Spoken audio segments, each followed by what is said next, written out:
सभी साथियों को जय हिंद। नमस्कार साथियों। तो आप सब कैसे हो?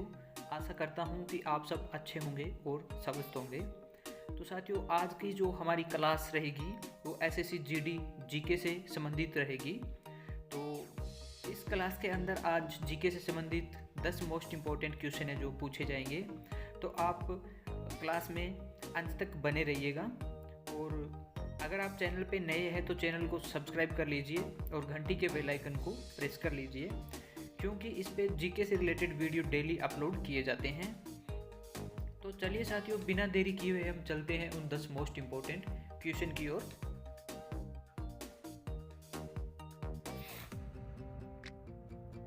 तो साथियों, आप सभी के सामने क्वेश्चन नंबर 1 है, पृथ्वी पर दिन और रात होते हैं। तो आप सभी के सामने 4 ऑप्शन दे रखे हैं। ऑप्शन ए है दैनिक गति के कारण, ऑप्शन बी है वार्षिक गति के कारण, ऑप्शन सी है 6 माही गति के कारण और ऑप्शन डी है तिमाही गति के कारण। तिमाही गति के कारण। तो बताइए साथियों, इन चारों में से कौन सा ऑप्शन है जो बिल्कुल सही होगा?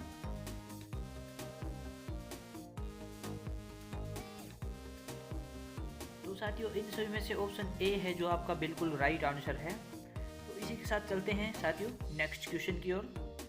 तो साथियों, आप सभी के सामने क्वेश्चन नंबर 2 है, सबसे बड़ा ग्रह कौन सा है? तो आप सभी के सामने 4 ऑप्शन दे रखे हैं। ऑप्शन ए है बृहस्पति ग्रह, ऑप्शन बी है पृथ्वी, ऑप्शन सी है यूरेनस और ऑप्शन डी है शुक्र। तो बताइए साथियों, इन चारों में से कौन सा ऑप्शन है जो बिल्कुल राइट आंसर होगा?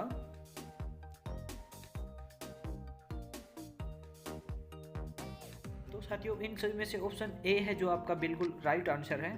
तो इसी के साथ चलते हैं नेक्स्ट क्वेश्चन की ओर। तो साथियों, आप सभी के सामने क्वेश्चन नंबर 3 है, अगुलहास धारा किस महासागर में बनती है? तो आप सभी के सामने 4 ऑप्शन दे रखे हैं। ऑप्शन ए है प्रशांत महासागर में, ऑप्शन बी है हिंद महासागर में, ऑप्शन सी है आर्कटिक महासागर में और ऑप्शन डी है अन्य। तो बताइए साथियों, इन चारों में से कौन सा ऑप्शन है जो बिल्कुल सही होगा? तो साथियों, इन सभी में से ऑप्शन ए है जो आपका बिल्कुल राइट आंसर होगा। तो इसी के साथ चलते हैं नेक्स्ट क्वेश्चन। तो साथियों, आप सभी के सामने क्वेश्चन नंबर 4 है, पृथ्वी का सबसे भीतर वाला भाग क्रोड किसका बना होता है? तो आप सभी के सामने 4 ऑप्शन दे रखे हैं। ऑप्शन ए है तांबा और जस्ता, ऑप्शन बी है निकेल और तांबा, ऑप्शन सी है लोहा और जस्ता और ऑप्शन डी है लोहा और निकेल। तो बताइए साथियों, इन चारों में से कौन सा ऑप्शन बिल्कुल सही होगा? तो साथियों, इन सभी में से ऑप्शन डी है जो आपका बिल्कुल राइट आंसर है, क्योंकि पृथ्वी का सबसे भीतर वाला भाग लोहा और निकेल का बना होता है। तो चलिए साथियों, चलते हैं नेक्स्ट क्वेश्चन की ओर।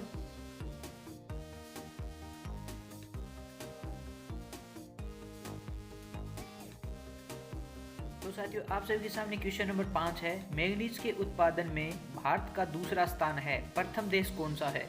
तो आप सभी के सामने 4 ऑप्शन दे रखे हैं। ऑप्शन ए है फ्रांस, ऑप्शन बी है रूसी संघ, ऑप्शन सी है कनाडा, ऑप्शन डी है संयुक्त राज्य अमेरिका। तो आप सभी के सामने 4 ऑप्शन दे रखे हैं, इनमें से कौन सा ऑप्शन है जो बिल्कुल राइट आंसर होगा? तो साथियों, इन सभी में से ऑप्शन बी है जो आपका बिल्कुल राइट आंसर है, रूसी संघ। तो इसी के साथ चलते हैं नेक्स्ट क्वेश्चन की ओर। तो साथियों, आप सभी के सामने क्वेश्चन नंबर 6 है, निम्नलिखित में से कौन देश कोयले का सबसे बड़ा उत्पादक है? तो आप सभी के सामने 4 ऑप्शन दे रखे हैं। ऑप्शन ए है ब्राजील, ऑप्शन बी है भारत, ऑप्शन सी है अमेरिका, ऑप्शन डी है चीन। तो बताइए साथियों, इन चारों में से कौन सा ऑप्शन है जो बिल्कुल राइट आंसर होगा?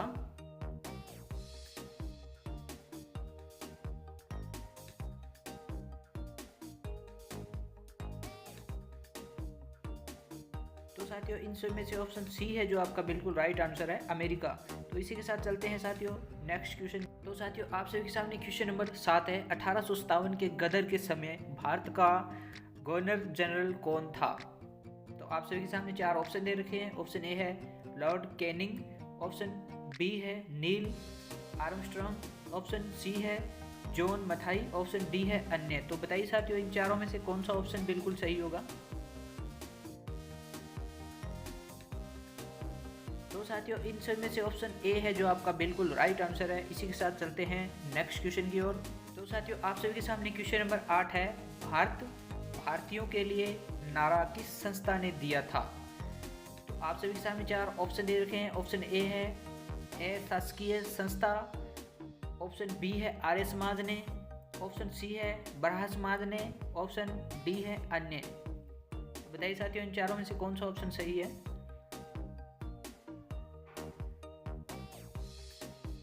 तो साथियों इन सब में से ऑप्शन बी है जो आपका बिल्कुल राइट आंसर होगा। इसी के साथ चलते हैं नेक्स्ट क्वेश्चन की ओर। और साथियों आगे बढ़ने से पहले अभी तक आपने चैनल को सब्सक्राइब नहीं किया तो फटाफट चैनल को सब्सक्राइब कर लीजिए और घंटी के बेल आइकन को कर लीजिए प्रेस, ताकि जब भी वीडियो डालें तो आपके पास सबसे पहले नोटिफिकेशन पहुंचे। और आपका दोस्त या भाई कोई जो भी एसएससी एमटीएस या कोई रेलवे से संबंधित जो भी तैयारी कर रहा है तो उनके पास भी वीडियो ज़्यादा से ज़्यादा आप शेयर कीजिए ताकि उनकी भी हेल्प हो सके। तो चलिए साथियों बिना देरी किए हुए हम चलते हैं नेक्स्ट क्वेश्चन की ओर। तो साथियों आप सभी के सामने क्वेश्चन नंबर 9 है। विंध्याचल और सतपुड़ा पहाड़ियों के बीच से होकर बहने वाली नदी है। तो साथियों ये बहुत ही ज़्यादा इम्पोर्टेंट क्वेश्चन है, आप इसे चाहो तो नोट कर सकते हो। ये काफ़ी बार परीक्षा में पूछा भी गया है। तो आप सभी के सामने 4 ऑप्शन दे रखे हैं। ऑप्शन ए है नर्मदा, ऑप्शन बी है सिंधु नदी, ऑप्शन सी है कोसी और ऑप्शन डी है गोदावरी नदी।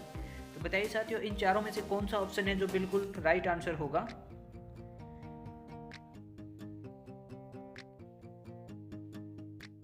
तो साथियों इन सब में से ऑप्शन ए है जो आपका बिल्कुल राइट आंसर होगा, नर्मदा नदी। तो चलिए साथियों चलते हैं नेक्स्ट क्वेश्चन की ओर। तो साथियों आप सभी के सामने क्वेश्चन नंबर 10 है। भारत की प्रथम बहुउद्देशीय परियोजना किस नदी पर बनाई गई थी? तो ये भी बहुत ज़्यादा इंपॉर्टेंट क्वेश्चन है, आप चाहो तो अलग से इसे नोट कर सकते हो। तो साथियों आप सभी के सामने 4 ऑप्शन दे रखे हैं। ऑप्शन ए है कावेरी नदी, ऑप्शन बी है गंडक नदी, ऑप्शन सी है दामोदर नदी पर और ऑप्शन डी है यमुना नदी पर। तो बताइए साथियों इन चारों में से कौन सी वो नदी है जिसपे बहुउद्देशीय परियोजना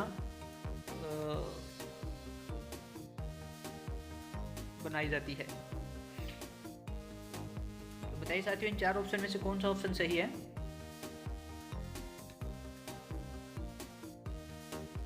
तो साथियों इन सब में से सी है जो आपका बिल्कुल राइट आंसर है, दामोदर नदी पर है जो बहुउद्देशीय परियोजना बनाई जाती है। तो चलिए साथियों आज के क्लास में बस इतना ही और मिलते हैं ऐसे ही एक मज़ेदार वीडियो के साथ। तब तक के लिए जय हिंद, वंदे मातरम साथियों।